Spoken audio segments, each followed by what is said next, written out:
poured everything I had into it and started my dojo. People said I couldn't do it, but I did it.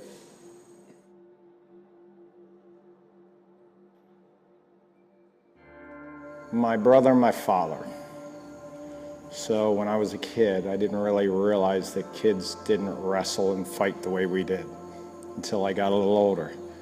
And I realized you're not supposed to be hitting and kicking people the way we were. But my dad started us. And then when he went off to war, he shipped me off to judo and he shifted my brother off to Kempo. And I was jealous of my brother being able to do Kempo. I was jealous of my brother to do anything. So after a few years of judo, I was old enough to go to Kempo. My mom wanted to keep us separate. And then just kept doing it ever since.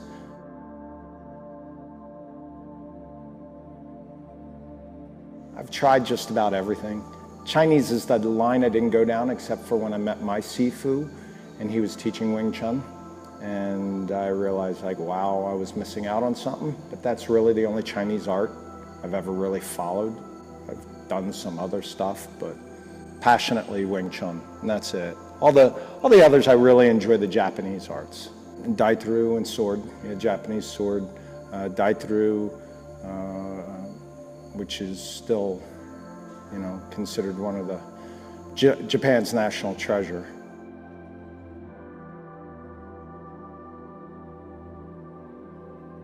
Yeah, I chose the styles that I liked the best and I felt would give the students the best fighting. There's lots of arts out there, there's lots of sports, martial sports. And I didn't want to teach martial sports. I didn't want to teach Taekwondo, I didn't want to teach Tang Sudo, I didn't want to teach Judo. You know, it's just not what I wanted to do. Did I enjoy it? Yeah, but it's not what I wanted to teach. I wanted to teach the old style combative arts, which I really enjoy. Beautiful, beautiful stuff. Eventually I was working for a gentleman and we're still best friends, and I realized that I didn't want to teach what he was teaching, not good or bad. I wanted to teach what I wanted to, and a lot of people said you can't teach traditional martial arts to kids. And in traditional, you know, it's a word that's bandied around a lot, but old style martial arts, and that's what I wanted to do, so I did it. That's pretty much how it came about. Oh, it's mammoth. It's huge. It's beyond what I thought. And that's a lot of people have helped me. I have good friends. I have good mentors mentally, physically.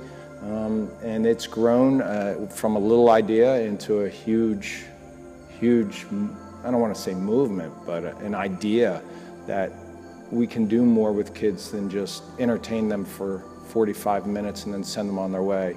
I love how the Makotos have grown. That came out of the martial arts studio. I love how the students are evolving at the martial arts studio. Everybody gives me their heart, and I give them everything I have. And yeah, I mean, we've grown into a beautiful place. The dojo makes the people in the dojo. I don't make the dojo. I'm just the instructor that my teachers taught. And I'm a conduit. But without the students, you know, they give me everything. And they give the dojo. That's why it has such a nice feel. It's the people. It's not me.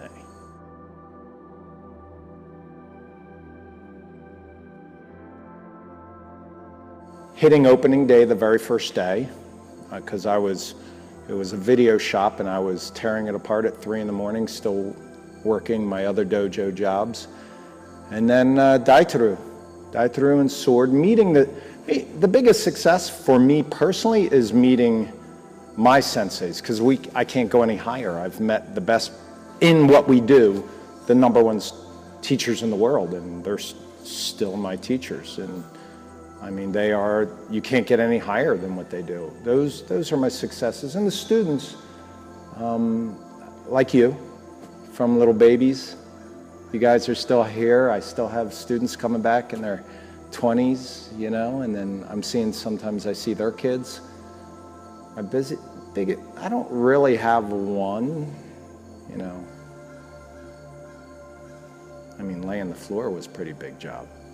That was a big job. But no, I mean, I don't, no one big thing. And that's it. Yeah. All right. Here we go, rock and roll.